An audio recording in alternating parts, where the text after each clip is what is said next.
Megavanan and welcome my friends to Elven Awakenings, chatting with the Elven Scholar. And now, to your guide to all things Elvish, Dr. Erendil Spindelellis, the Elven Scholar. Once upon a time, in a forest rich in pine and oak, lived a young elf. He lived amongst his neighbors who were clothed in fur and feather, and found joy and peace with each sunrise, and silence in the evening light of the stars. He spent his days communing with his woodland brothers and sisters, and the nights in contemplation and meditation. Light shone upon him unstained from the mortal world, and he was happy. But as time passed, he became more aware of the land outside, filled with fear and despair, and he knew his time of living in the gentle woods was coming to an end, and his journey as a teacher was upon him. When the morning sun found him again, he walked out of the forest with nothing but the clothes on his back, and strode into the land of man, to teach and to be taught. For it is the way of all teachers that the student so often will be the better master. This is my story, and it is true. My name is Erendil, and I am the Elven Scholar.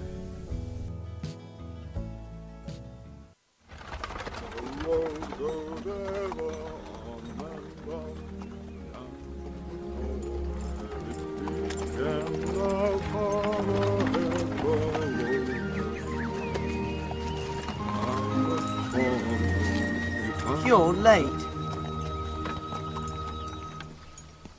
A wizard is never late, Frodo Baggins. Nor is he early. He arrives precisely when he means to. Megavana, my elven brothers and sisters, Fae and other kin alike. I guess as you can tell by Gandalf, this show is about time, about the elven concept of time, how we look at it, and how maybe this can benefit you. Time. So many people feel nowadays especially that they don't have enough time. That if there was only more time in the day, more hours in the day, that maybe they could get all the things done they'd like to do. Well, I know that a lot of people are actually very busy. I know that a lot of people often use that as an excuse for not doing what they really need to do for their lives. That can be due to fear of being able to break out of their little boxes and so forth, but I see it a lot with my patients, with my medical practice, and they often will say, well, I just don't have enough time. And I get it. I've been there. We've had kids, and we've raised kids, and we had to do work and all sorts of things, and we all have our own ways of manifesting. And it's easy to fall into that trap, but what if time didn't exist? What if there really is no such thing as time? And that maybe, excuse the pun, you actually have all the time in the world, all right? You'll have time to, over and over again to get it right. Well, today's show is about and I say this very specifically, the Elven concept of time. Why the Elven concept? Why is it different than the human concept or the scientific concept? Well, it's actually very, very scientific. You have to remember that elves have been around. They've been forgotten, but they've been around a very, very long time and had time to learn a few things. And one of the things that we've learned is that there is actually no such thing as time. So what I'm going to do today is I'm going to go ahead and discuss what is time.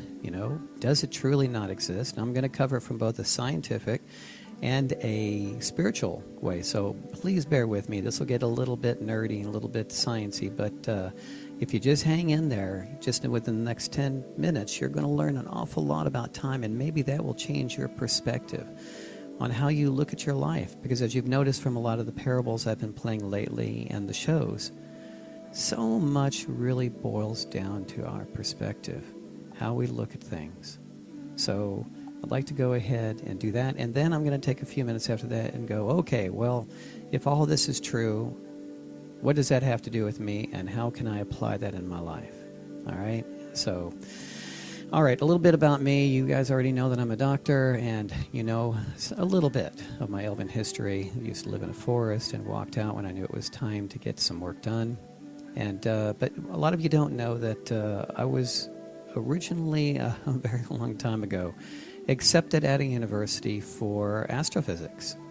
Like most elves, I am very much in love with the stars. And I thought for a long time there was this battle with me. Am I going to go into the study of the stars, or am I going to go into the art of healing? It was a tight one there, but eventually, of course, I chose healing. But my heart has always been with the stars as well. And so I was originally accepted at university for astronomy and astrophysics. I think as you've heard from a previous show or from my YouTube videos, I was quite nerdy and geeky when I was a kid.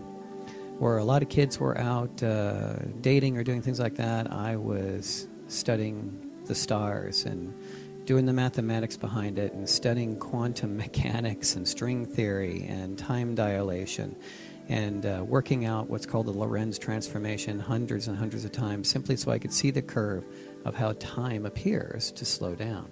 So I have a good background in this, so don't think that I'm just somebody wearing a tinfoil hat. I do know about astronomy and astrophysics.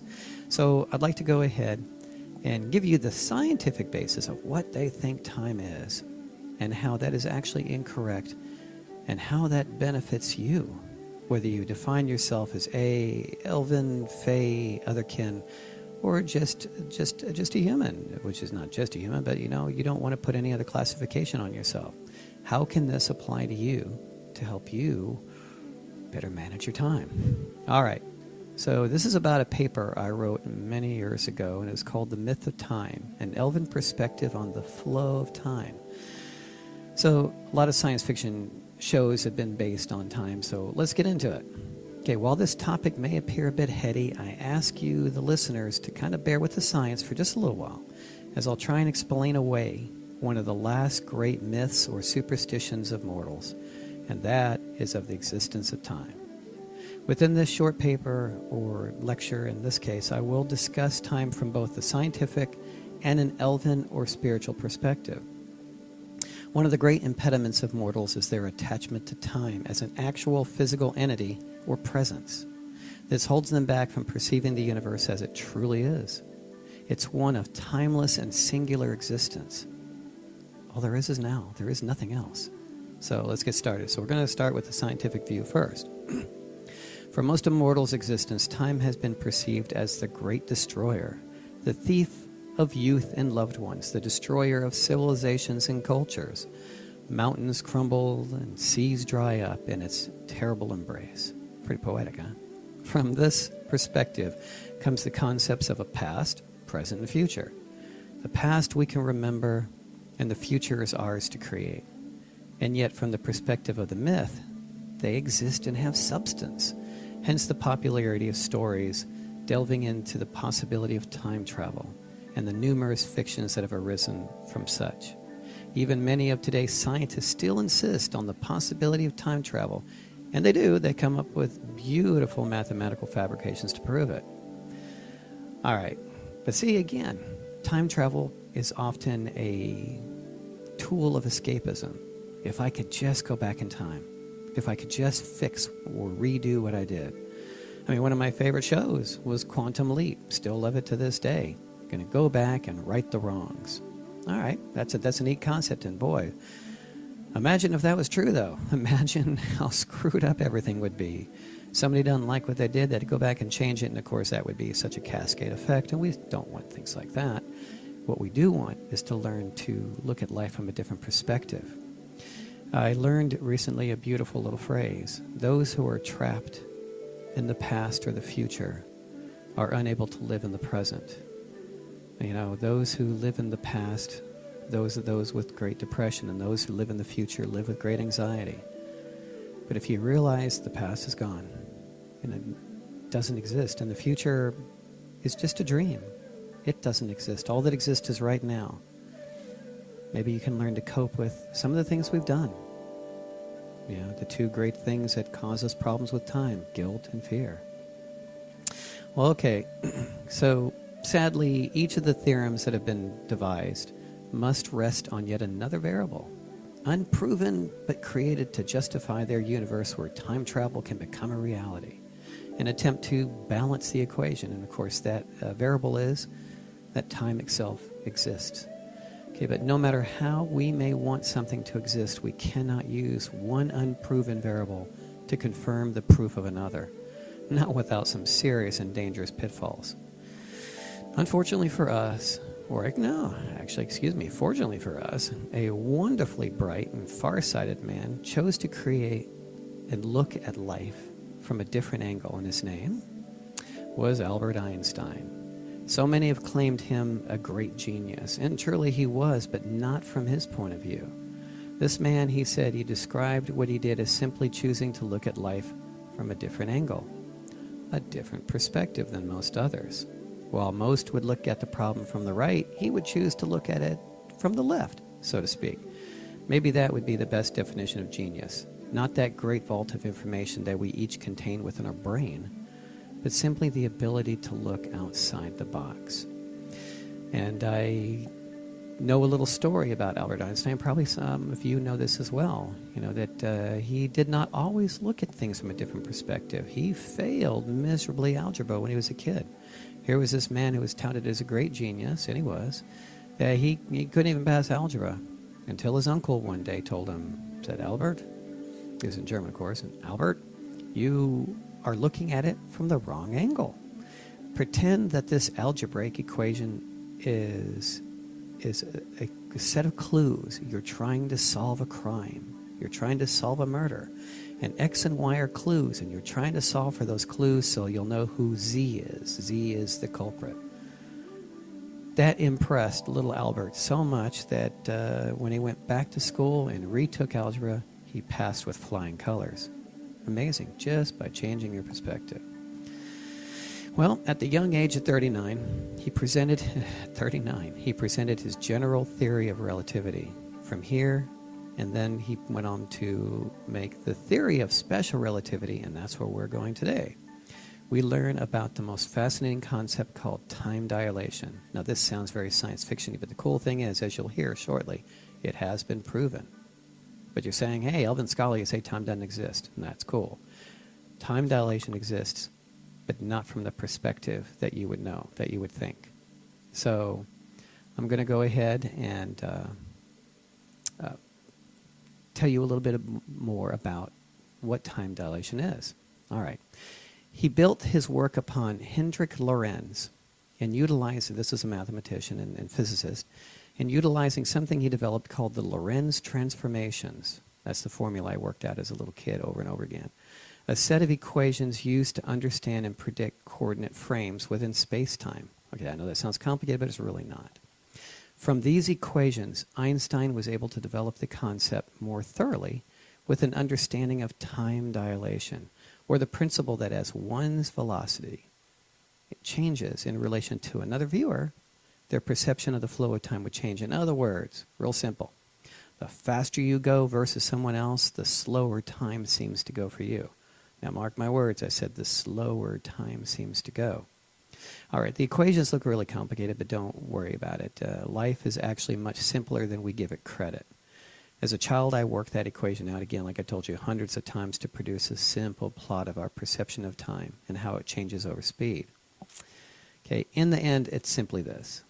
If our speed increases relative to someone else, for example, an astronaut in orbit versus somebody standing on the surface of the Earth, the viewer would notice that the astronaut would appear to be experiencing time at a slower rate. Cool thing is, this has actually been proven by placing an atomic clock on the space shuttle, and another one that was previously synchronized with it is on the Earth. So they were both synchronized together. One was put on Earth, one was stuck up in the space shuttle. Okay, the difference in time was calculated as how much slower the astronauts would be experiencing time at, say, for example, 17,000 miles an hour. Okay, when the astronauts returned to Earth, the clocks were compared, and sure enough, they were off exactly by the calculated amount. Something seemingly impossible without the explanation of time dilation. So the clock that was up in orbit actually ran slower than the one on Earth, which with atoms is basically impossible, they thought. But that's because it experienced what appears to be the flow of time was slower. This has some wonderful ramifications. It means if we can achieve great speeds, thus approaching the speed of light, because that's where it really comes in, is when you get really close, then we would be experiencing time at a much slower rate. So while it might take us 2 months to reach another star at what's called relativistic speed, meaning close to the speed of light, those back on Earth might have experienced 100 years. So you only took 2 months, but back on Earth, they experienced 100 years of you trying to get there. Pretty cool stuff. While this might allow us to reach other worlds, it has the immense disadvantage of leaving behind everyone we loved. They would be dust in the earth before we reached our destination, not something I personally would care for. Some have postulated that this would be a way to travel into the future.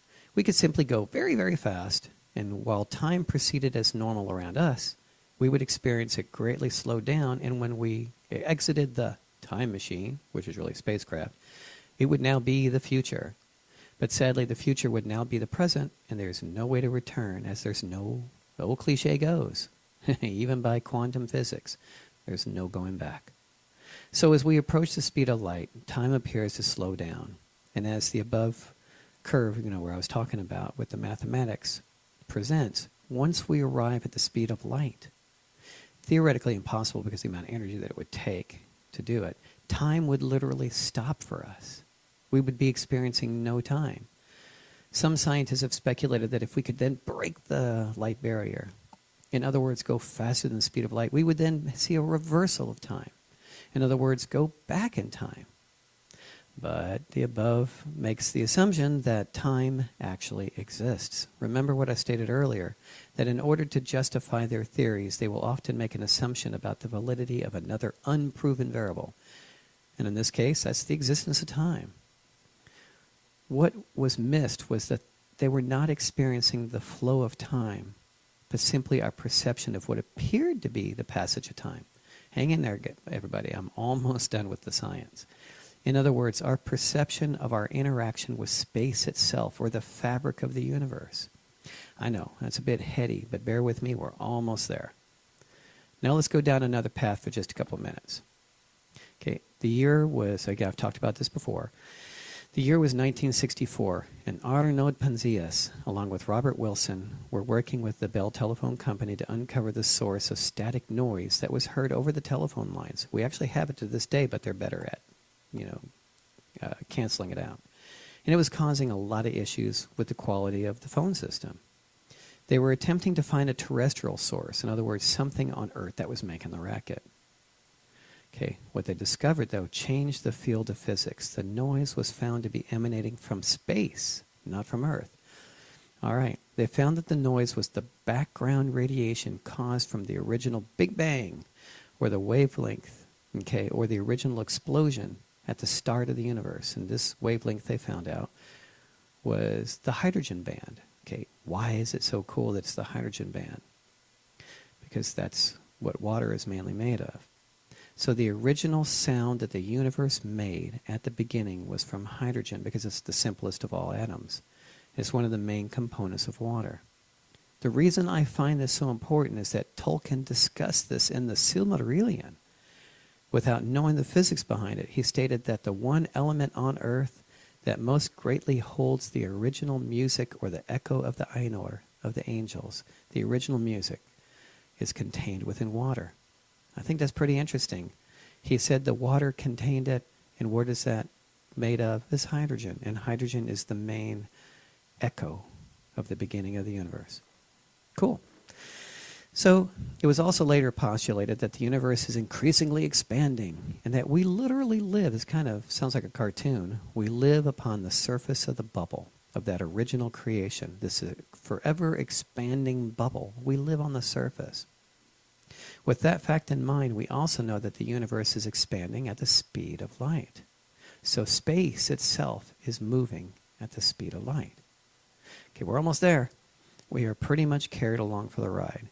But something changes when we increase our speed relative to our surroundings. As the equation talked about, time begins to appear to slow down. But why? The answer is in our perception of the flow of the fabric of space. Okay, so this makes it a lot simpler. Imagine this. It's like a wind is blowing at your back. While standing still, you feel its pressure and gentle touch. But if you begin to move forward, you'll notice that the effect lessens. Okay, as you move forward, it's not hitting you quite as hard, so to speak. You feel the push of the wind weakening. As you increase in speed, the pressure continues to drop until finally, when you are moving at the speed of the wind, you no longer feel this pressure. Well, the flow of the fabric of space is very similar to that, except that it has no actual direction in 3 dimensions of space. It flows through us in all directions at all times. And since all things in life are vibrational, Einstein talked about this as well, both our lives and that of space all have a particular frequency. This is also encompassed in the quantum theory of string theory. All particles of both energy and matter vibrate at particular frequencies. As we speed up, this increases the energy we interact with, and it alters the manner of the flow through us. Since our brains are geared to understand our perception of life through these frequencies, perception of itself will change. Space no longer flows through us at the same rate, and therefore we experience time at a different rate. Okay, right down to the molecular energy level. Okay, with that said, time does not exist in and of itself, but is merely our perception of the flow of the fabric of space. Pretty cool stuff. The faster we go, the slower the fabric flows through us, and the lessening effect of the passage of time.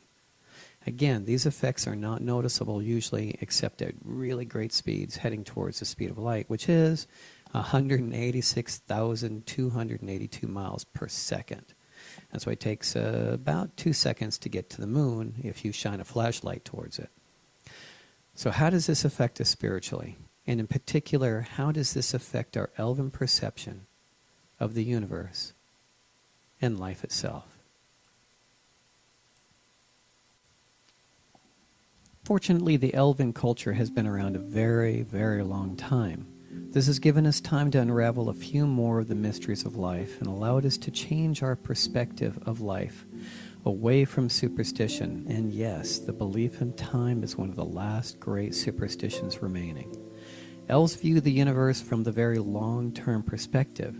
We know that time does not exist, and that it is up to us how we choose to perceive life and the universe around us. For us, there is no past or future. There is literally only now. Right now. That's all that exists. It's quite impressive to realize that in all the history of the universe, all the billions upon billions of years, there is nothing but this moment right now. Right here, right now. The past is best for memories and the future for our dreams. So many folks today and throughout history have pinned all of their hopes on the future, where they live in regret in the past. They have forgotten that with each moment, all that exists is right now. The singular, eternal moment, now. And with each passing moment that they do not live in the now, they lose yet another moment of life. Another moment to cherish and rejoice in the great gift of this creation, of Arda, of the earth. A little prose that I wrote many years ago, I try to touch on the subject of how elves view immortality. And I wrote, "My brothers and sisters, why do you shine so brightly in your youth and yet fade with the passing years? Do you not know who you truly are? You are the eternal elven light of Eru, a child of the stars with the gift of creation within your heart. Do not lose that wonder in the shape of a leaf or the sweet scent of a baby's breath from a fawn. Let the starlight brighten you as much as the shining sun does in the morning.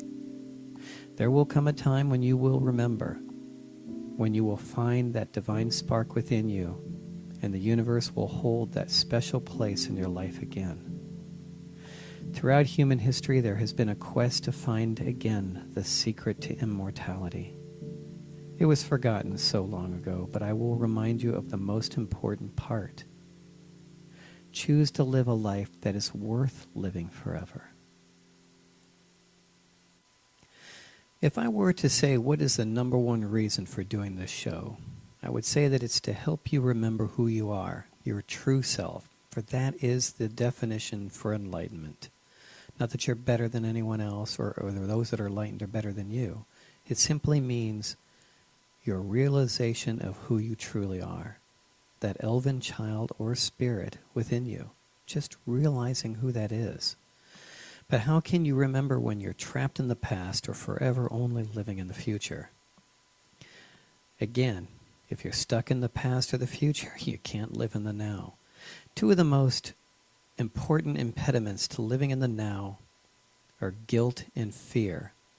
I had a patient with a horrendous amount of guilt. It was really interesting. It wasn't too long ago, came into the clinic, and he had some medical issues, but he also had a lot of depression as well as anxiety, so he had problems with both the past and the future.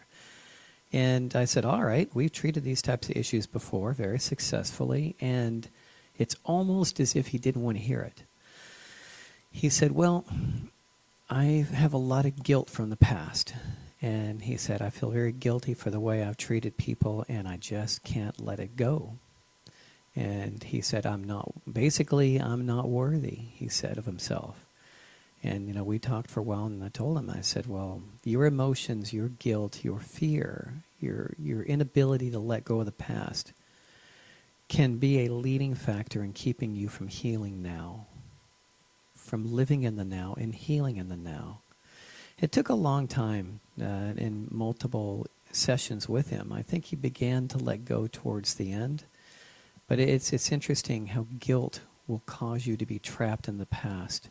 I had a dear friend many, many years ago.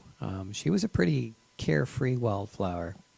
And she said guilt really has very little value. And it only has value for about 5 seconds. And that's basically where your subconscious is slapping you awake going, hey, what you're doing isn't really appropriate. It's time to change. And that's a good thing. It's good for you tell yourself, oh, okay, kind of a little reality check and, change my ways or my perspective. But there are people who hold on to it even after that 5 seconds, and they'll hold on to it for 5, 10, 15, 50 years later when the tool is long overdue and long done. And you can't change the past, but you can change your perspective of it. You can go, okay, what I did was wrong, but can I learn from that? Can I learn wisdom instead of negativity and fear and guilt? Can I learn from it and know that I won't do that again? And in fact, I will dedicate myself to helping to heal the wounds that I've caused and the wounds that other people have inflicted upon themselves. You can move on whenever you're ready. You don't have to be held back. So if you can't let go of the past or the future, and you live within your own self-created illusion, for nothing exists but the eternal now. There's a wonderful Zen Buddhist. He was the 6th patriarch of Zen Buddhism.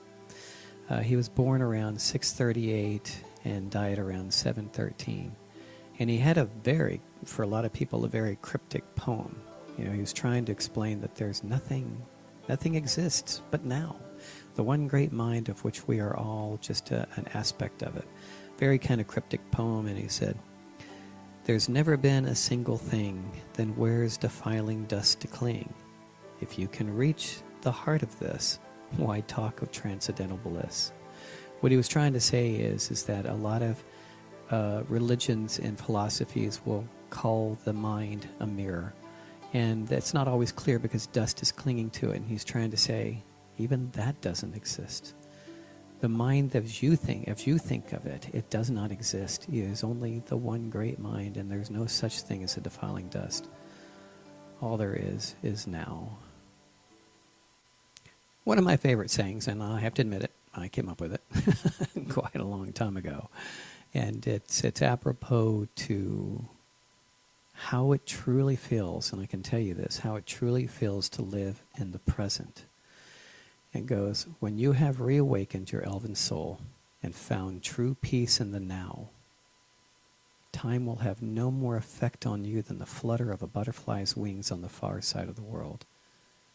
That's being elven. That's being immortal. When time itself can't touch you, because the only place you live is now. I'd like to introduce something new into the show. Won't be doing this every time, but I know that a lot of you out there like Elvish poetry. Well, I'm going to go ahead and read one that was actually one of mine, and it's about remembering Cuavainen. This obviously a lot of my shows are about remembering your elven, fey, otherkin spirit, remembering who you are, finding enlightenment, meaning to realize your true self. So mine are going to be mostly about elven and all, but I am more than happy if any of you would like for me to read your poetry on the radio. Please let me know. I would be more than happy to do that. In fact, I'd be honored if you would send in your poetry to me. You can send that to radio@elvenscholar.org. That would be great. Well, this one is I Remember Cuavainen. Now, for those who are not familiar, Cuavainen, according to J.R. Tolkien in the Silmarillion, is the lake that the elves first awakened at thousands and thousands of years ago. And they were without language. All they knew was that they awoke to the sound of water and the wind, and their first sight was the stars. That's why elves are often called the people of the stars. So this is my particular poem about that. I hope you enjoy it. I first awoke amongst the silken grass, a bed designed before my birth. A gentle breeze and the sound of birds were the first I felt upon my new-made form. With gentle ease my eyes were opened as I laid upon the scented earth, and gazed first towards the heaven sphere and the shining jewels above. I did not know her name back then, though in later years we named her Elbereth. But for now I perceived her silver light as they wheeled above the land. One by one we woke together as we each lay side by side. We did not know each other's names, for we did not need them then. Together we stood without a sound, as speech was a new-made wonder. The sound of streams and waterfalls was the language of our hearts. We gathered by a silver lake and learned to speak as one, with only the stars to teach us clear, as we stood hand in hand and hearts as one. Well, there you go. I hope you liked it. Again, please feel free to send in your poetry. I would love to hear it. All right, we're going to get ready to take a station break here. And when we get back, the phone lines will be active. And so that will be our call-in time. So if you would like to call in live with your questions or comments, please feel free to call us at 442-227-2187. That's 442-227-2187. That is a U.S. number. I believe it is also free from Canada. I'm not sure about the rest of the world, so if you do try to call on that number, you may end up getting extra expenses. The good news is you are also welcome to call in after hours throughout the week and leave a message. If you want to leave your question or your comment, please feel free to do that. Or if you are truly long distance out of the country, then please feel free to send in your questions or comments to radio@elvenscholar.org. radio@elvenscholar.org. I will also be checking that during the live portion of the show, where we will be taking your calls. So please feel free to send me a message, and I'll be happy to look at it and see about reading it out over the call-in at the time. Again, one of the great loves of elves is music, and we share a lot of our history in philosophy and culture through music. And I have a song that I'm going to play here from the great Louis Armstrong. A lot of people would say that he wasn't very elvish, and I can see that, possibly, how some might say that, because of where he came from in the, he's from the early 1900s and so forth, but he, to me, was one of the greatest human singers. He's a beautiful example of how you can have such a unique voice and express such incredible passion in his music. That's one of the most important things. People say, well, I can't sing, but you know what? Everyone can sing. Everyone has a special note that they exist for within this universe. And maybe here in the near future, I did a YouTube video on this recently. Maybe I'll do a show coming up on Elven music and our love for music and how we are all each individual notes in the great song of the universe.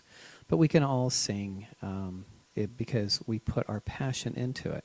And one of the best examples of this, I love it, is from the movie Elf, where Buddy is explaining how everyone can sing. You sing alone, you can sing in front of other people. There's no difference. Actually, there's a big difference. No, there isn't. Wait. I'm singing. I'm in a store and I'm singing. I'm in a store and I'm singing. Hey! There's no singing in the North Pole. Yes, there is. No, it's not. We sing all the time. No, it's not. Especially when we make toys. See? Okay, so that was the sage wisdom from Buddy the Elf. But I'd like to go ahead. Won't be doing this too often, playing a song pretty much in its entirety. But again, I'd like to give a nod to Louis Armstrong. Again, one of my favorite singers in human history to me. Again, the joy and passion in his voice. And this is a very elven song that he sang. And it's called All the Time in the World. I'd like to go ahead and play this song. So I hope you'll go ahead and take a little break here and listen to it. I mean, this is Heroes and Mortals, and it is mainly a station of music. So I'd like you to listen to the words of this, and then I'll be right back.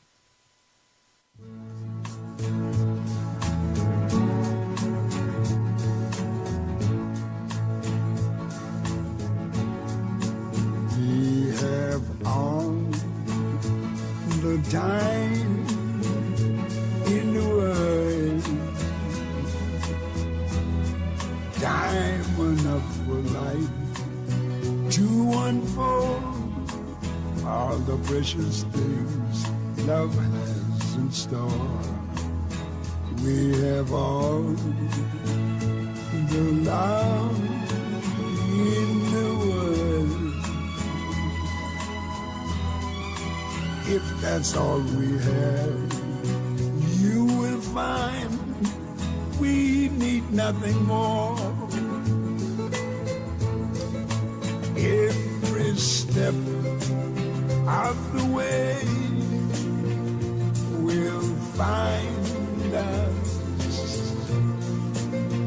with the cares of the world far behind us. We have all the time in the world just for love, nothing more, nothing less, only love.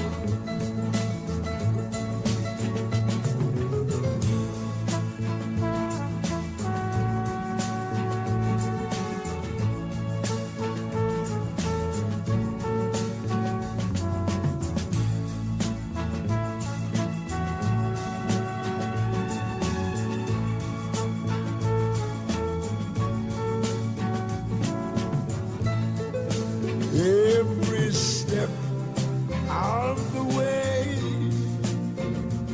will find us with the cares of the world far behind us.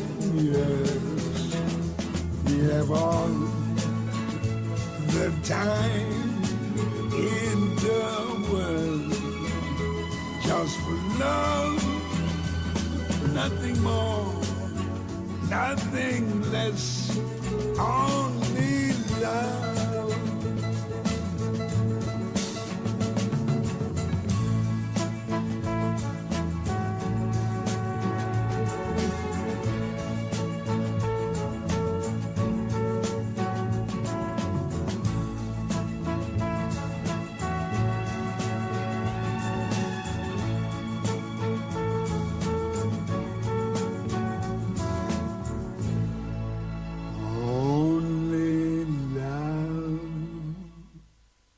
Okay, we're going to take a short station break, and when we get back, we will be taking callers for our Chatting with the Elven Scholar.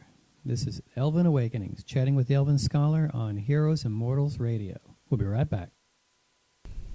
When you go to college, you expect the high halls and libraries filled with old books. But much has changed, and in today's world, online schools have exploded in popularity. Please join us at Lambén Gomor, the world's first online college with a nod towards Elven and humankind alike. With Lambén Gomor, you can start a new career or a new life in the holistic health field, learn a new Elven language, study history and culture, or the environment. We believe everyone deserves an affordable education with personalized attention. We provide full certifications in the following fields: home herbalist, Reiki levels 1 through master, nutritionist, first aid, Elven history and culture, Elven languages with Quenya and Sindarin, anatomy, botany, introduction to archaeology, ecology, astronomy, Elven laws of manifestation and meditation, and we also offer full diplomas in the fields of medical herbalist and medical nutritionist. More classes are being added. Many students have found new careers in the above fields. These classes are sponsored and designed by Tree of Life Holistic Wellness Center, which was the largest naturopathic medical center in the state of California. You can pay for your classes outright or join a low-cost monthly subscription, which allows you to take as many classes as you like at one time while you maintain the subscription. This college was founded to give you a chance to expand your horizons while believing in who you are. All classes are certified and are aimed at helping you start a new life and a new career. Adult study programs for both elves and humankind alike, designed specifically for you. You can find us at www.elvenscholar.org. Discover what is inside of you. Be who you are at Lambén Gomor, the Elven School of Lore Masters.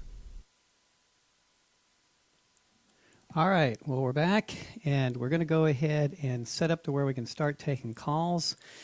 Bear with me if you would. We got some new tech here in the office, and so I'm still getting used to it. Again, thanks to Heroes and Morals Radio. All right, we're going to go ahead and activate the phone, but I've also, in between phone calls, I'm going to make sure that I finish a couple of the questions that I've received. It's pretty nice. We've received questions from around the world in the past week, all the way from California to Europe. So I'd like to go ahead and cover those. But for those who don't know the number yet, we are live, and the phone number to call in with any questions or comments is 442-227-2187. So that's 442-227-2187, or you can email me, and I'll be checking it throughout the rest of the show at radio@elvenscholar.org, radio@elvenscholar.org. All right, and also a quick reminder for next week, the show is going to be about healing the Elven soul and creating a new world for yourself. There's a lot of people, and I certainly get it. The hopes and dreams a lot of them are based on wanting a new world and expecting it to come about really soon. I can tell you I have watched human nature for a very long time in human history, and there are predictions every so many hundreds of years that the new world is getting ready to come. And I would love that would happen, but I've noticed that civilizations don't change very much towards evolving, but the individual person does. And so even if a new world isn't coming, it can for you. You can become that new world. And we start with healing our soul, our Elven, Fae, pagan, otherkin soul. So next week will be about healing the Elven soul, all right, and creating the new world for yourself. Okay, so I'm going to go ahead and hit a couple of questions, wonderful questions that came in, and they're very important and near and dear to me to go ahead and talk about. The first one is from Crystal from California, and an amazing question. I'd like to go ahead and read what she wrote to me so that you kind of get an idea of what she was looking to have answered. It was pretty deep in a lot of ways because of what a lot of Elven people are going through. So I'm going to go ahead and read what she said. She goes, Megavanen, my question is about family. I have known that I was an elf for many years. Since the first Lord of the Rings came out and I saw them, something in me woke up. All right, I certainly know that feeling well. I actually heard like a loud bang. Then memories and recognition came flying back to me, and I knew. But back then, not everyone had a computer or internet, so I was alone in my awakening. And Crystal, I absolutely understand the feeling of aloneness that you can have. It seems to be one of the guiding characteristics of elven nature is an extreme desire or urge to find those of like mind. And so I can understand that and the loneliness that can occur from that. She said, I struggled I was left isolated and even at times thought I was crazy. But then years later, internet is everywhere, and I'm now able to be fully myself and not feel so alone. So many people are now able to communicate and hold gatherings all online, and it's absolutely amazing. But one thing I feel is missing, and this is one of the things I most loved about her question. She said, one of the things that I feel is most missing is talk about raising elven children. What an awesome question.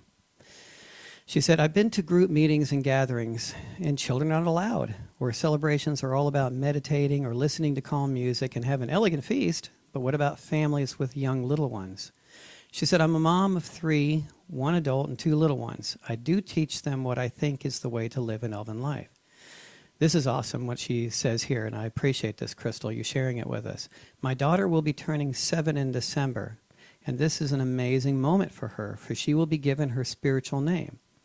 I'm of indigenous descent, and this is part of the culture, is to hold a naming ceremony. I was so happy and thrilled to see a blog post that showed that the elves had a naming ceremony as well when the child was around 7 or 10 years old, and that is correct, Crystal.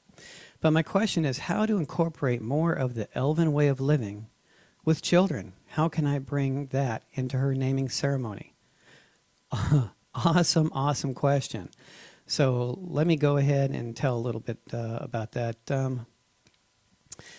One of the best things we can do, and I think I mentioned this before, and I'm going to go ahead and read this again. This is something I wrote years ago, and then I'll kind of get into a little bit more detail. It's first of all, let them play. I mean, it is so sad that children are directed into, all right, okay, I'm going to go ahead and put you on the computer, or I'm going to go ahead and put an iPhone or some smartphone in your hand, because it really is a babysitter. And I get it, but it's a babysitter for a lot of parents. But what it does is it can absolutely stifle their imagination. They're not being out in the forest. They're not being with the trees. And by letting their imaginations run free and wild, you can let the elven child out. And this is something that I wrote. It is often seen where children will play with their imaginations and will let their fantasies take flight. The older folks will look upon them with gentle smiles, thinking how sweet the sight, but one of little worth, as it is simply their flights of fancy. And one day they will grow up and take upon themselves the yoke of adult responsibilities. But from the dreams of little ones can find birth and reality. Let them play. For within those that enjoy playing at being elves, let them play. Sometimes, if we play something long enough and believe hard enough, we become what we dream. Let the elven children come out to play. Maybe they'll stay. All right. One of the best things we can do, and I'll get into a few of them, but one of the best things we can do is to tell them the old tales. This goes back throughout human and elven history for literally tens of thousands of years. It is the most appropriate way to pass on our history, to pass on the culture, and that was done usually by the fireside, especially during those deep, cold winters when we'd all done all our work and we were done for the year, and we could hold up for about 3 or 4 months. And we would play music and tell tales. And in those tales were parables. They were history being retold on an oral level. And it's sad that so much of that is missing now. It's really wonderful. When St. Patrick made it to Ireland, Ireland was very, very much a pagan country.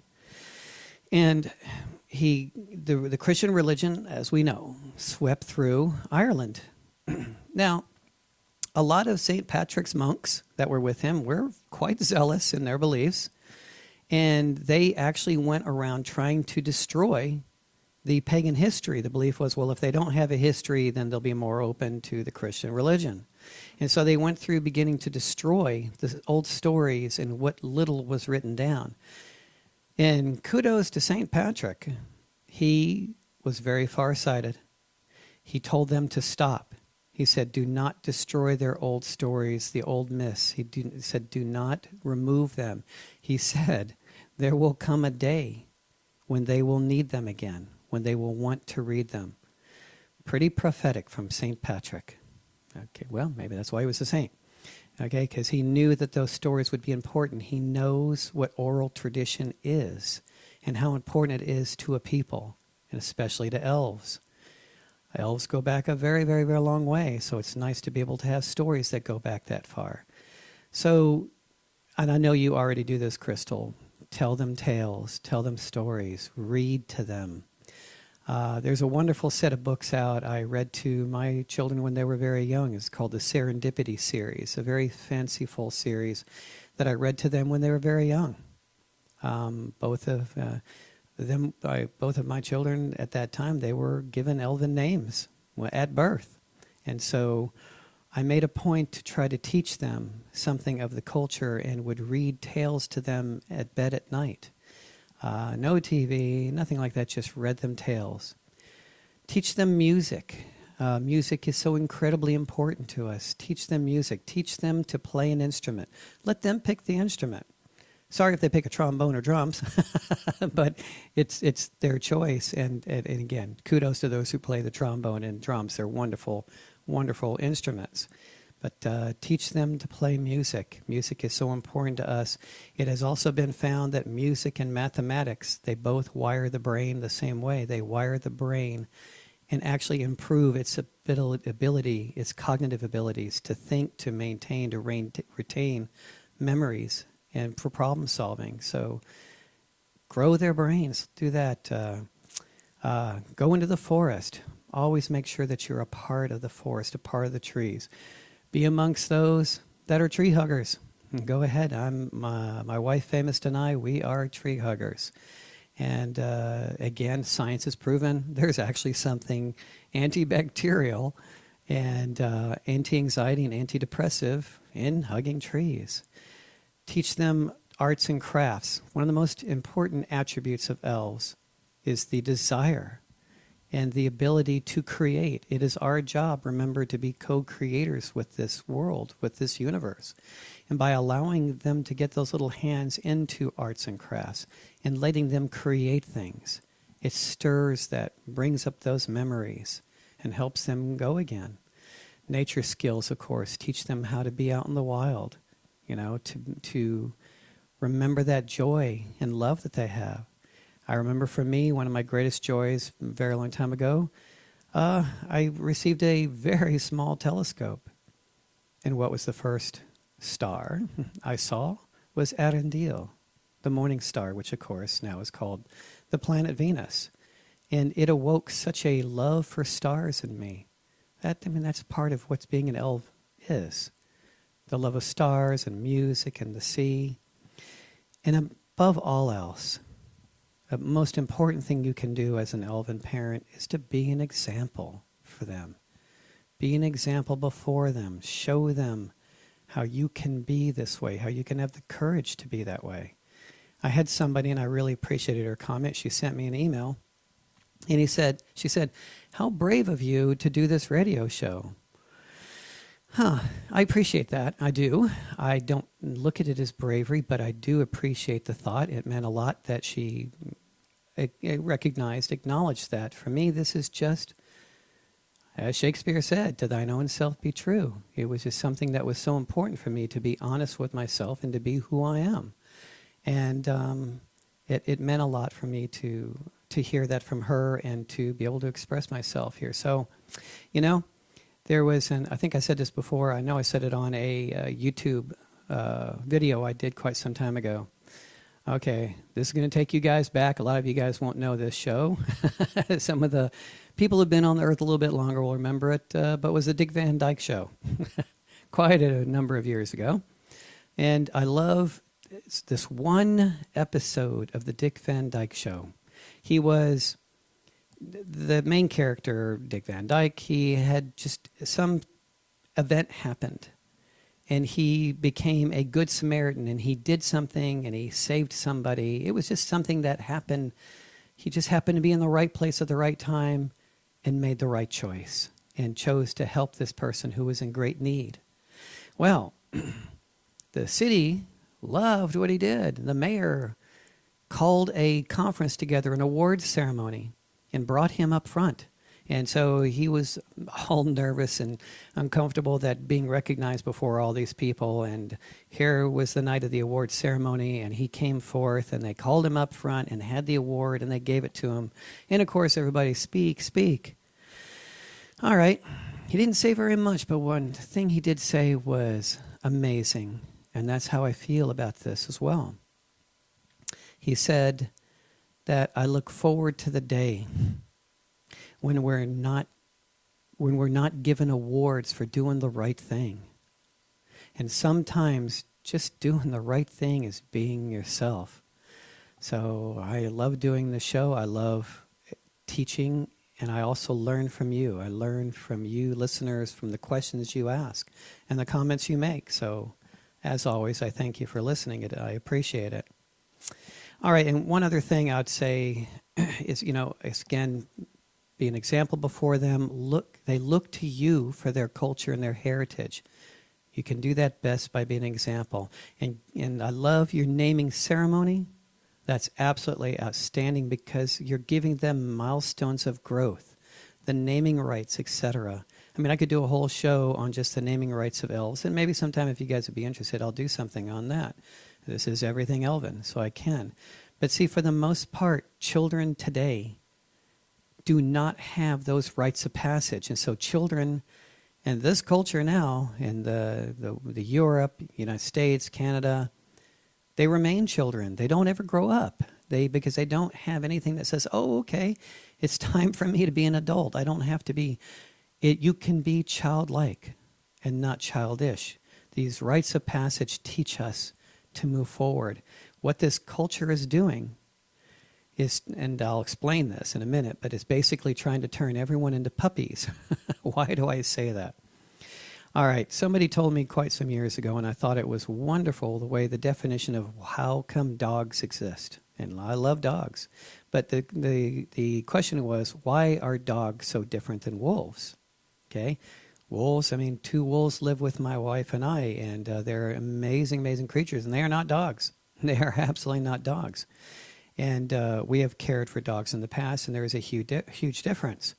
But this one gentleman explained to me how a dog came about. And yes, we know that, they captured some wolves, and they bred and they bred and they bred and then until they had these gentler creatures to work with. And it was in the breeding that they did it. What they did was they bred them to make sure that they never grew up, that they always remained puppies. And that's what we have today, because if you ever raised a wolf, or ever do, you will find that they have that beautiful puppy cub stage. They do, and it's absolutely glorious. But they do outgrow it, and they're not puppies anymore. And they are very serious and watchful and beautiful and stunning creatures, but they're not puppies. And so this world is kind of turning everyone into puppies, is trying to. The children don't have those milestones anymore. Kudos to you, Crystal, for a naming ceremony for some gentle soul so young and little as she is. She'll remember it for the rest of her life. Thank you for that. I appreciate the question. All right, one more question. And this is from Europe, from Taria, Adriana from Europe. And great question. It's an interesting one. And I know she asked it for this reason, because she knew the show was going to be about time, and that there really is no such thing as time, except for our perception of it. So what she said was, and I absolutely love her very short email, went right to the point. She said, Megavanen, my dear Elven brother, I have a question for today. Is there any difference between time and Valinor in Middle-earth? Okay, for those that don't know a lot about Tolkien or the Silmarillion, Valinor is the place where you could say the gods, though we don't, where they're just older brothers and sisters, where the Ainur live, the Valar, the powers of the world, those that helped create the world, as instructed by Eru, by God. And it, I guess some of you could say it's the Elven fairyland. It's Tirnanog. It's anyway, it's the land of the fairies. Land of the elves, I guess, would be to make it very simplistic definition. And a lot of elves, a long time ago, made a journey and left Middle Earth, which is here. This is basically Middle Earth. It was officially Europe, but to be honest, it's anywhere on Earth that's not Valinor, the land of elves and fairies. And it is a special place because it's called the Undying Lands. And throughout human history, there have always been legends, especially in the Celts, throughout Europe, where they talked about the Undying Land, where the elves and fairies and other mystical and magical creatures lived, who left this land when humans began to take over. And so it's called the Undying Land, and so a lot of people can look at it and go, okay, does time pass differently there? Okay, well, I'm going to read a passage from Legolas. Legolas was an elf, most of you probably know, from Lord of the Rings. And he's talking to Frodo, and I like a lot of what he says here, and I'll kind of expound on it in just a moment. So the passage goes, Legolas stirred in his boat. Nay, time does not tarry ever, he said, but change and growth is not in all things and places alike. For the elves, the world moves, and it moves both very swift and very slow. Swift because they themselves change little, and all else fleets by. It is a grief to them. Slow because they do not count the running years, not for themselves. The passing seasons are but ripples ever repeated in the long, long stream. Yet beneath the sun all things must wear to an end at last. But the wearing is slow in Lorien, said Frodo. The power of the lady is on it. Rich are the hours, though short they seem, in Caras Galadhon, where Galadriel wields the elven ring. Well, basically, Legolas says that in a sense, time goes fast for themselves. Being immortal, they experience very little personal change over the course of many years. And it upsets them how fast the lives of mortals are played out. You know, the phases of humans or other races, child, adolescence, adulthood, seems to whip past as their friends from other races are born, grow old, and die. But the elves themselves seem to be standing still, watching everything pass them by at a breakneck speed. In Valinor, the Undying Lands, time passes more the way the elves are used to it passing, gradually and uninterrupted by the trauma of aging. What I wanted to mention with that is, let's go back a moment in this particular episode of the show, and I talked about that time is just a perception of the flow of the fabric of space as it passes through us, so to speak. And remember how I said that the faster you go, the slower time goes, because fast requires an immense amount of energy to push an object as fast as it would need to go. And the more energy it literally does, and this has been proven through physics, through quantum physics, that the energy vibration changes and you change. And when you change, the perception of the world changes. I learned this one a long time ago, that the more you remember, and this is so true, the more you remember who you are, the higher your vibrational state goes. Indeed, time seems to go slower and slower and slower. So in Valinor, it's not so much that time seems to pass slowly, because we know it doesn't exist, but the perception of it is slower. And so those that live there seem to age much slower because of their, I can get really new age here and into their vibrational state, and the higher the vibrational state, the less you are affected by the passage of the fabric of space and time. So time tarries for nowhere, as Legolas put it, but the perception of it is much, much slower there. It is the undying land, so to speak. All right, well, I hope, Erana, that helps. That was, again, another wonderful question from you. So I'm going to go ahead, as usual. I'm getting past my time here, so I've got a few things to say. And then I'll go ahead and wrap this up. I've got a couple of reminders I wanted to make, and then we'll sign off. All right. Something I'm really excited to announce is I've been telling you guys, and you've been so patient with me for quite some months now, even before the radio show. One of the big projects that I took on as an idea from Heroes and Mortals was to create an Etsy-like marketplace for elves and fae and otherkin, pagans, D&D, cosplay. We are days away from a big part of it starting. As of November 10th, which is this Wednesday, the first store will be open. We're going to have a grand opening on November 10th, and that is of Elven Artifacts. I've mentioned it to you before. It is going to be again, it opens this Wednesday, a store where we can go and get those things that we love to feather our home with, to bring the culture into our own lives so that we're not surrounded only by things that don't mean as much to us. It will have elven and fae and otherkin and pagan and D&D and cosplay. There'll be statues, there'll be clothes, there'll be miniatures, D&D things, cosplay. There'll be elven musical instruments are on there.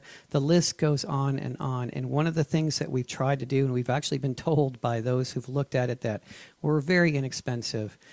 We're doing it at a very, very low rate because we're not trying to get rich off the store. We're trying to present to those who don't have access to these beautiful works of art and other practical things, even kitchenware and bathroomware and things of that nature.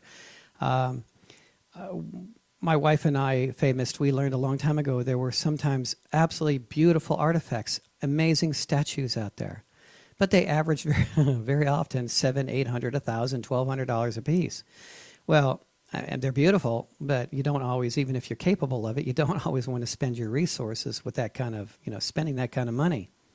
So we found those artifacts, and one of the blessings, and I will give this kudos to technology, we learned about the magic of 3D printing, and that even with 3D printing, we can actually make wooden objects and metal objects, and most of them are plastic with wood-based or metal-based. So they're very inexpensive to make, and so we're passing that on to you. So as of November 10th, Elven Artifacts Store will be online. You'll be able to go to elvenscholar.org, and you'll be able to see the link to it. It'll say for the store, online store. Right now, it's just our Teespring store, but as of Wednesday, it'll be a new link taking you into Elven Artifacts, and that is the first quick step to getting us into the full Etsy type of marketplace called the Otherkin Bazaar. That we're hoping will follow very, very quickly. And that is where you as a vendor, whether it be your services or your products, you'll be able to do a store there. You'll be able to put it online, and other people around the world will be able to see it. We're doing this because, again, Etsy is a wonderful. Amazon, they can be great. But for those that are of elven, fae, otherkin, pagan, and so forth, D&D, cosplay, persuasions, you kind of get lost in the noise. And so this is going to be a marketplace online for just us, for just our things. And we're planning on keeping the membership rates very, very low because, again, we're doing this as a service. We're not interested in getting rich off of this. All right, so that starts November 10th for the first store, Elven Artifacts. Another exciting change coming up real quick, and then I've got a neat little announcement to make. For a lot of you are aware of a book I wrote about a year or two ago called Elven Awakenings.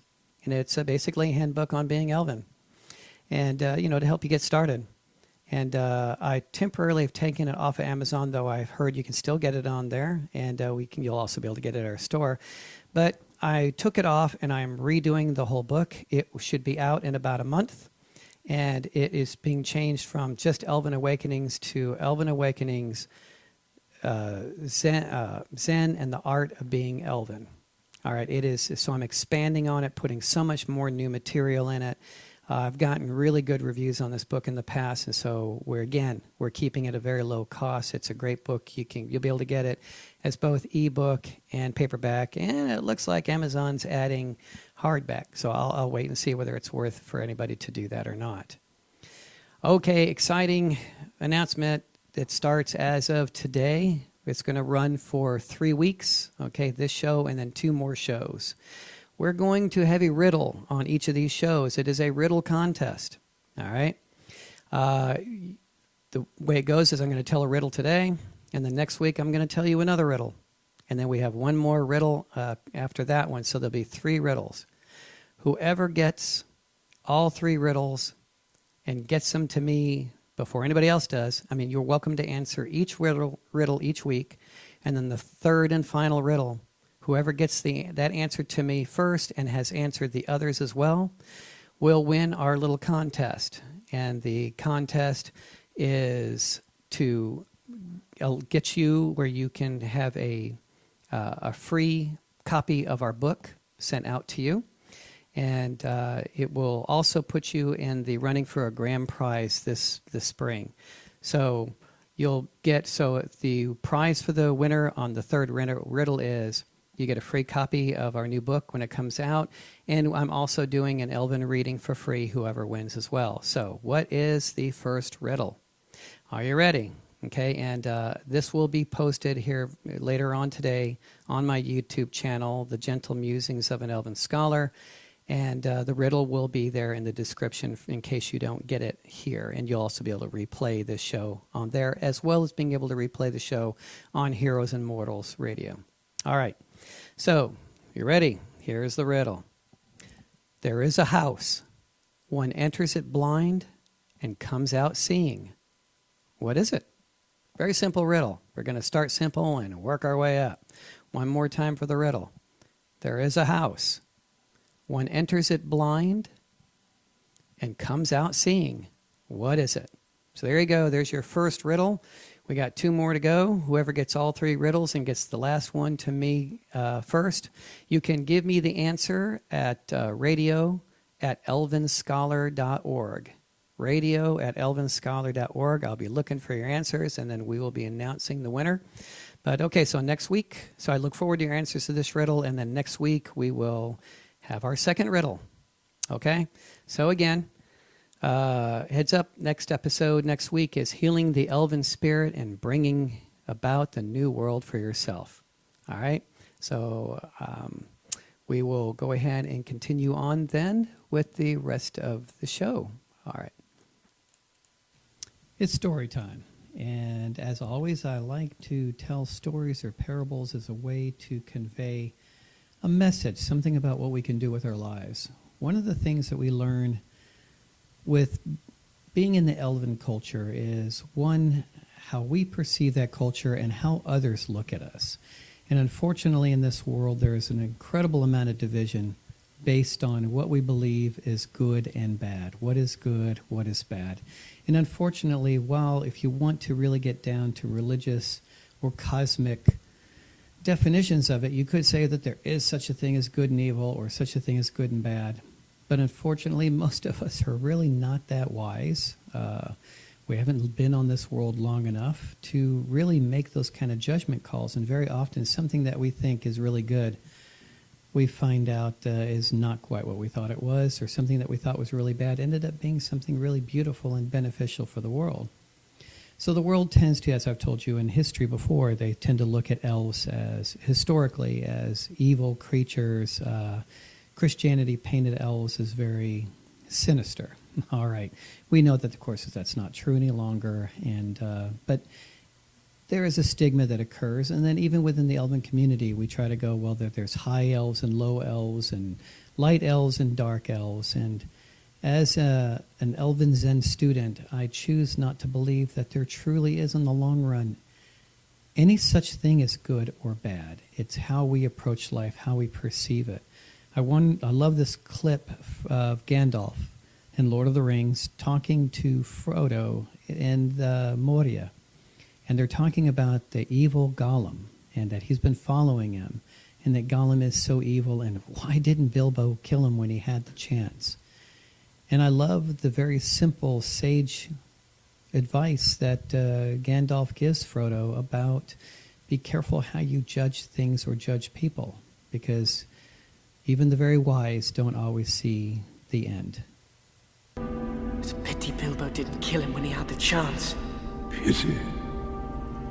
It was pity that stayed Bilbo's hand.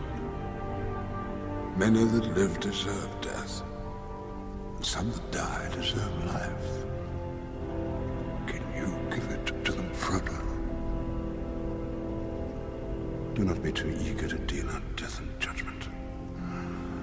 Even the very wise can eschew all ends. My heart tells me that Gollum has some part to play yet, for good or ill, before this is over. The pity of Bilbo may rule the fate of men. As he said, the pity of Bilbo may rule the fate of all. How absolutely true. Because Bilbo chose not to judge him, chose not to what seemed to be very obviously a very evil creature who was just absolute hell-bent on Bilbo's destruction. Bilbo took pity, he took compassion, and he chose light and love over fear. And he had mercy. And okay, according to Tolkien, we see how it turned out. Everything worked out in the long run. So we tend to judge too often by what is good or bad by a very limited perspective. And when we step back and go, maybe things are not so defined black and white, but that life truly is a rainbow of many colors and many shades, and maybe we don't have the wisdom to judge what is good and bad, and that maybe elves aren't bad, and maybe there is no such thing as high elves and low elves and light elves and dark elves. They're just simply us, aspects of the light. That's all there is. So I'm going to go ahead. This is actually a double story day. I'm going to have two stories here. So I'm going to go ahead and play these for you now. One is literally just an old Buddhist story of the wise farmer and how he lived by not judging things as good or bad. It's a wonderful story, and maybe it will ring true with a few of you out there. And then the second story is from one of our favorite YouTube channels, Spirit Science. I've played them multiple times on here. And this one is again, another Zen Buddhist story of the ritual cat. Again, how so many of us get locked into ritual and forget that life is just the flow of the wind. And the wind may sometimes blow from this direction and may blow from another. There are many elves, and whatever works for you is fine. Again, a tool is a tool until we don't need it anymore. And for some, the ritual is important. For many, many of those in the Elven community, they live by ritual. And I get it. I've seen rituals, have partaken in the rituals before, and they can serve to inspire. They can serve to remind us of what we're living for and what we're striving to achieve, to remember who we are, just to simply remember our true nature. But what happens sometimes is that ritual becomes a prison. And so it's a wonderful story. I'll go ahead and do these two stories for you, and then I'll be back. The Parable of Good or Bad. There's a story of a Chinese farmer whose horse ran off when his neighbor came to console him. And the farmer simply said, "Who knows what's good or bad?" When the horse returned the next day with a herd of horses following her, that foolish neighbor came to congratulate him on his good fortune. "Who knows what's good or bad?" said the wise farmer. The next day the farmer's son broke his leg trying to ride one of the new horses. And again, the foolish neighbor came to console him. And as always, the wise farmer said, "Who knows what's good or bad?" Some days later, an army passed through, conscripting men for war, and they passed over the farmer's son because of his broken leg. When the foolish man came yet again to congratulate the farmer that his son would be spared again, the wise farmer said, "Who knows what's good or bad?" What is good and what is bad, both of these things are merely perceptions or viewpoints from the mind, as neither good nor bad truly exists. They are dualities. But when you step back and look at everything from a complete whole perspective, you realize there is no good, there is no bad, there's just everything. regardless of how you may feel about the villains in movies. They don't necessarily always think that they're good or bad guys. They just think that, well, what they're doing is right for them. So just for you, go about your own lives and try not to judge the events that befall you as good or bad, but simply see them as events and go with the flow.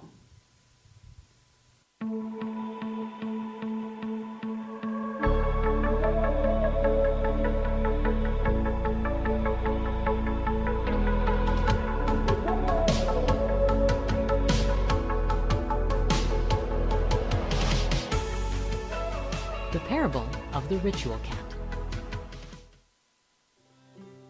There once was a great monastery high up in the mountains of Tibet.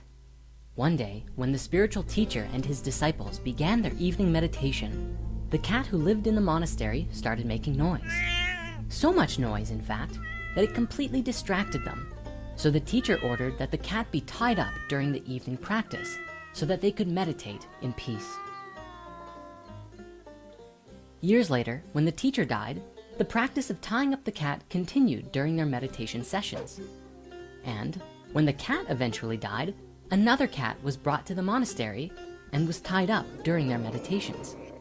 Centuries later, learned descendants of the spiritual teacher wrote scholarly treatises about the religious significance of tying up a cat for meditation practice. The Parable of the Ritual Cat is a story about the questioning of authority and rituals. Today, there are endless number of rituals, beliefs, and ideas about the world that extend back into ancient times. But how many of these are actually our own and not someone else's that have been passed on to us? This parable highlights our attitude to authority and the ever-pervading belief that just because someone is an expert in something doesn't mean that they're right 100% of the time.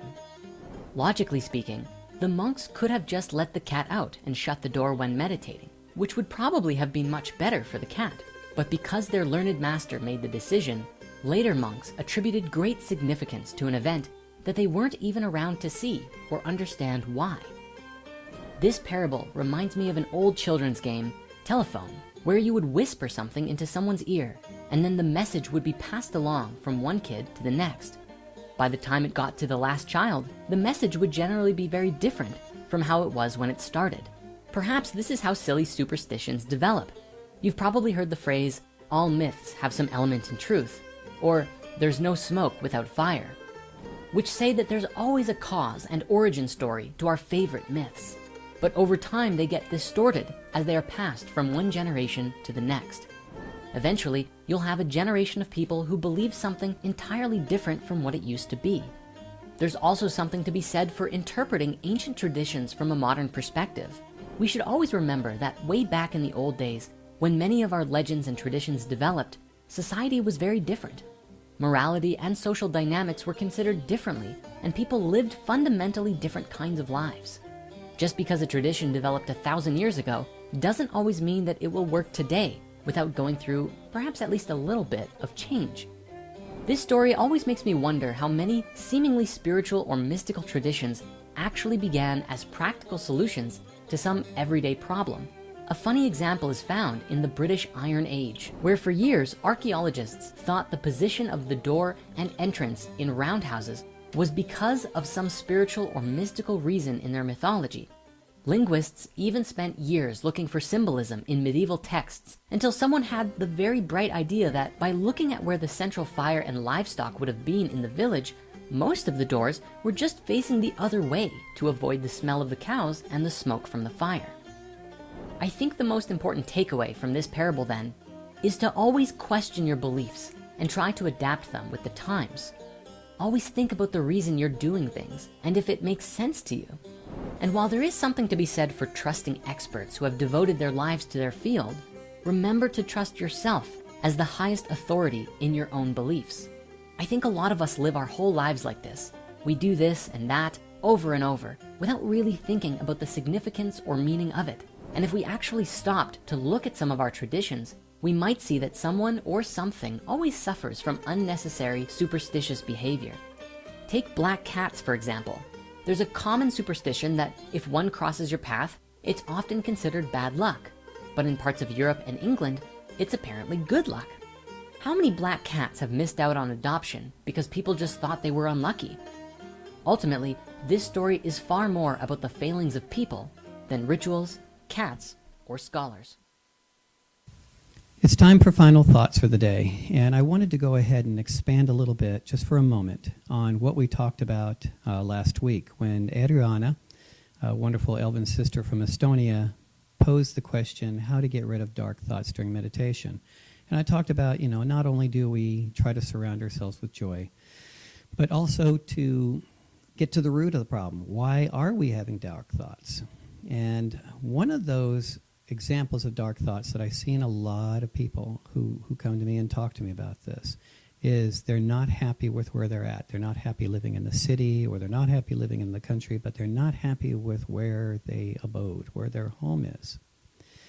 And I think it's important to know that you are where you're supposed to be for the moment.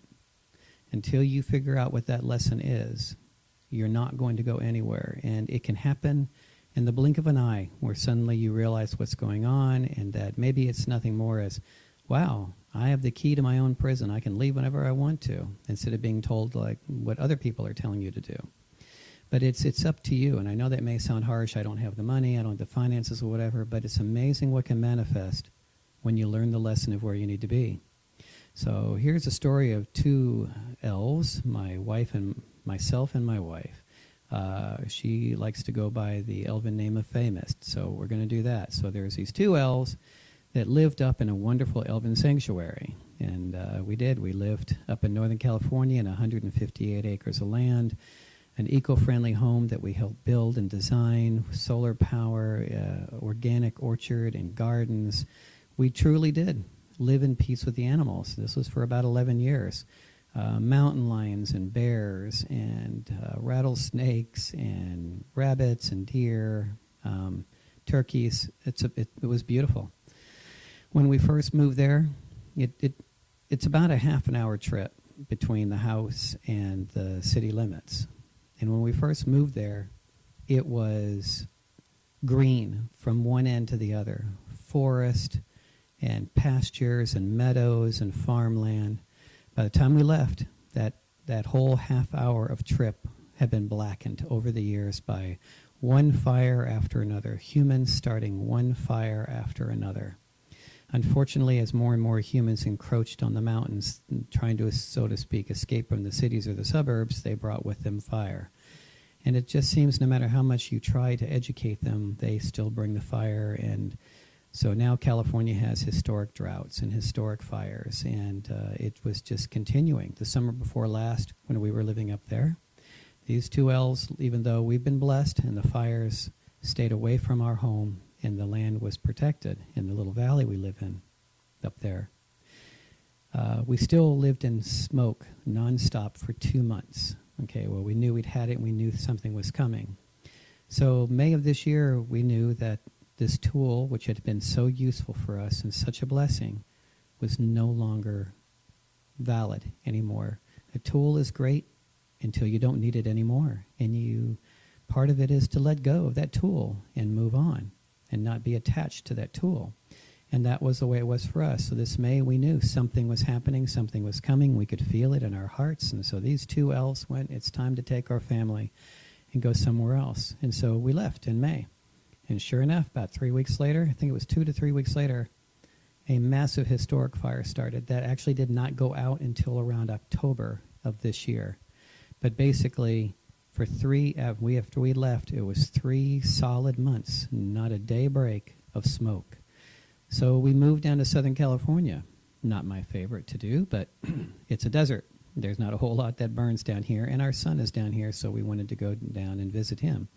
So we live down here right now, temporarily, until we decide where else to go. So here we are, two elves that had lived in a beautiful elven sanctuary up in Northern California in the mountains, now living in the desert of Southern California. Beautiful, absolutely beautiful, but very close to a city. But we still find joy in living here. I look out the window and I see beautiful desert mountains. And there's so much to be joyous about, because every day we're learning something. And there is a reason for us to be here until it's no longer a reason, and then we will leave and we will move on. But our family is safe. We have no smoke. There is blue skies and beautiful desert mountains and beautiful desert animals. Joshua Tree National Park is nearby, and we get to go hiking up there. So there's blessings in everywhere you go. It's up to you to see the adventure and where you're at, because life itself is an adventure. And as elves, we know that this adventure is twofold.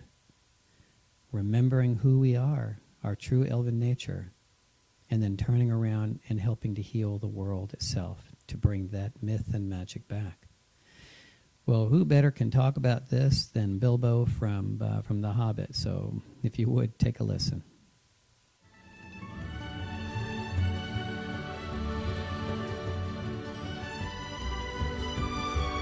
Here, Mr. Bilbo, where are you off to? I can't stop, I'm already late. Late for what? I'm going on an adventure.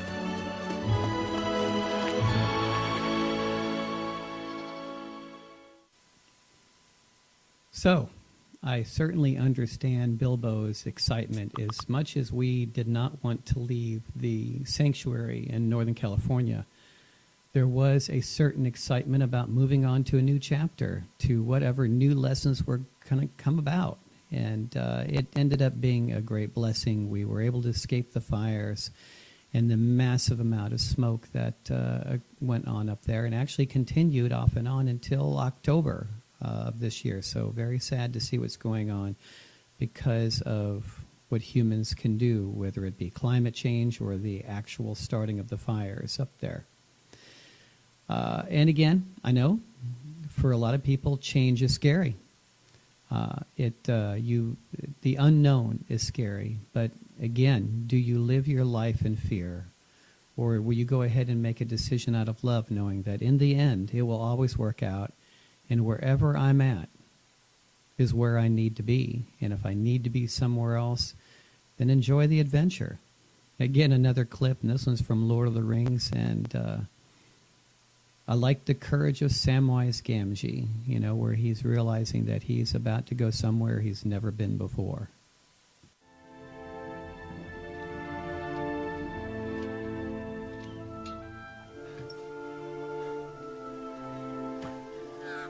This is it. This is what? If I take one more step, it'll be the farthest away from home I've ever been.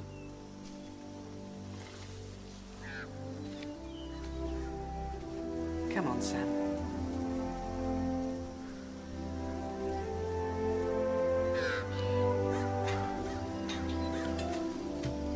Remember what Bilbo used to say?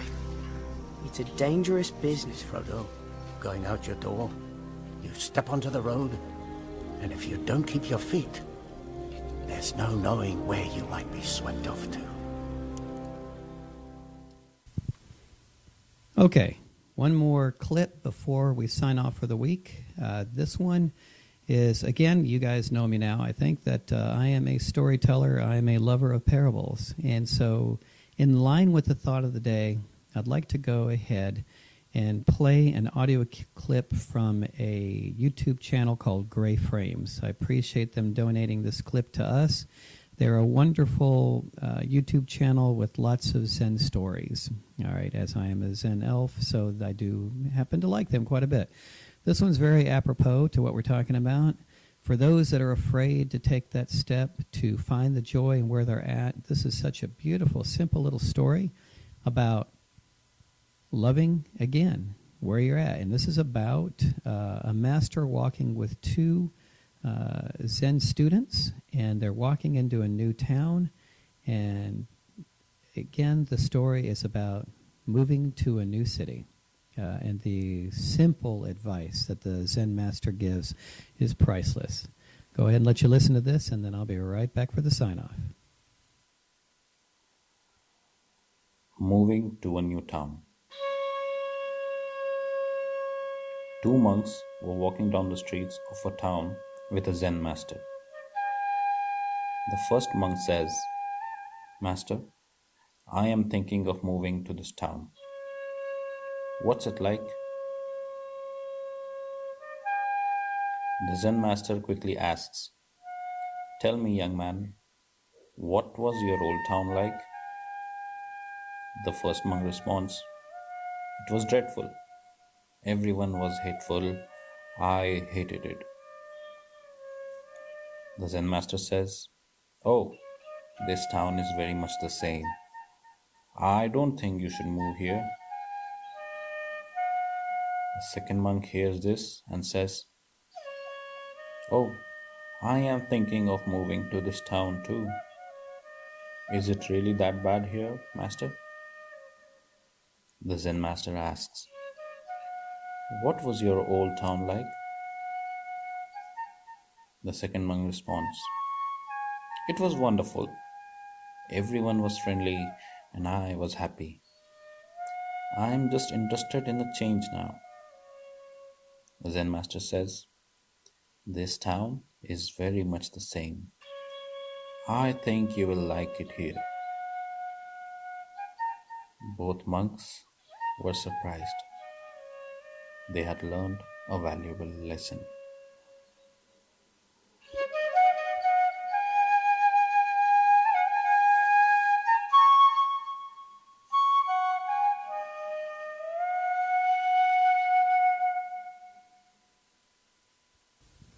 Such a simple story. And it just goes to show how really simple life is. It's like last week when I talked about the parable of the crying woman. Nothing changed in her life, just her perspective. And where you move to or the town you live in now can completely change just by the way you look at it. If you have darkness in your life, the town will be dark. If your home will be dark. If you have light and love in your heart and in your life, you will express that, and you will find magically that your home and your town has that as well. It's all up to your perspective. So many people say that life is complicated, but it's not.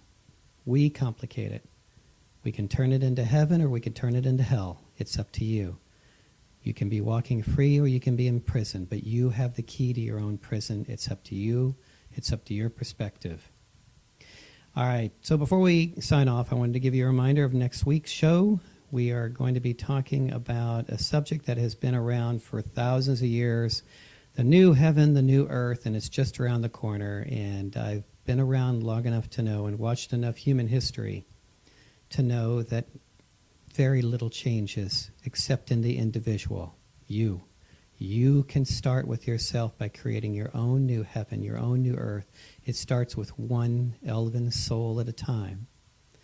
So we're going to talk about how to start bringing out a new world for yourself.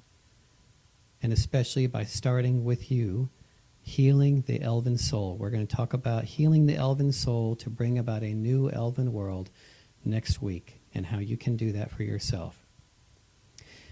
Okay, so that'll pretty much wrap it up for us today. This is Elven Awakenings, chatting with the Elven Scholar on Heroes Immortal Radio.